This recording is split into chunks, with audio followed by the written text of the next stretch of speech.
మనం పుట్టలో పాలు పోసేటప్పుడు స్మరించవలసినటువంటి నామాల గురించి ఇప్పుడు మనం తెలుసుకోబోతున్నాం.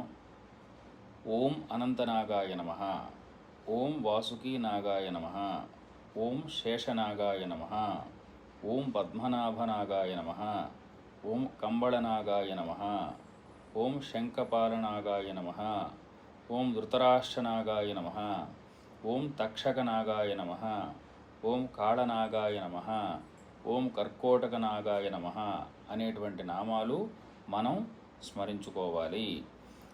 అంతేకాకుండా మనం ఇంకొక స్మరణ అనేటువంటిది కూడా చేసుకోవాలి. ఓ నాగేంద్రుడా, పడగ తొక్కినట్లయితే పారిపోయి, నడుం తొక్కినట్లయితే నావాడు అనుకుని, తోక తొక్కినట్లయితే తోడబుట్టినవాడు అనుకుని, పగలు రాత్రి అనక మమ్మల్ని క్షమించి కూడా అనుకోవాలి అనేటువంటి నమస్కారం నాగేంద్రుడికి మనం చెయ్యాలి. అయితే నాగుల చవితి అనేటువంటిది ముఖ్యంగా ఆంధ్రప్రదేశ్, కర్ణాటక మరియు తమిళనాడులో కొన్ని ప్రాంతాలలో జరుపుకునేటువంటి ఒక ముఖ్యమైనటువంటి హిందూ పండగ. కార్తీక మాసంలో దీపావళి తర్వాత వచ్చే చవితి 4వ రోజు నాడు ఈ పండుగను జరుపుకుంటారు. ఈ రోజున నాగదేవతలను, పాము దేవుళ్లను పూజిస్తారు. అయితే నాగుల చవితి ఈ రోజున నాగదేవతలను పూజిస్తారు, పాములను దేవతా స్వరూపులుగా భావిస్తారు. ముఖ్యంగా ఆదిశేషుడు మరియు వాసుకి వంటివి. శివుడు మెడలో పామును ధరిస్తాడు, విష్ణు ఆదిశేషువుపైనే శయనిస్తాడు.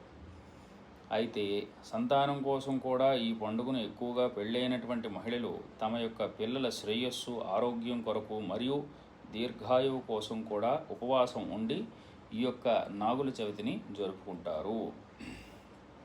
అయితే భక్తులు పుట్టలు, పాములు నివసించే చోటు దగ్గరికి వెళ్ళి పాలు, కుంకుమ, పసుపు, పుష్పాదులు, పండ్లు మొదలైనటువంటి సమర్పిస్తారు.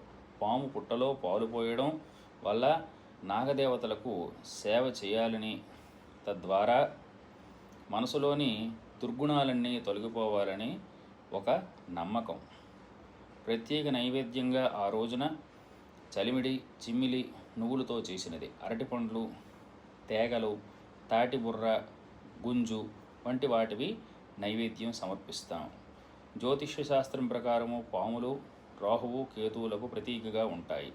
నాగుల చవితి రోజున నాగదేవతలను పూజించటం వలన జాతకంలో ఉన్న రాహుకేతువుల యొక్క దోషాలు మరియు కాలసర్ప దోషాలు కూడా తొలగిపోతాయని మనం నమ్ముతాము. కాబట్టి వ్యవసాయ సంబంధం కూడా చక్కగా ఉంటుంది.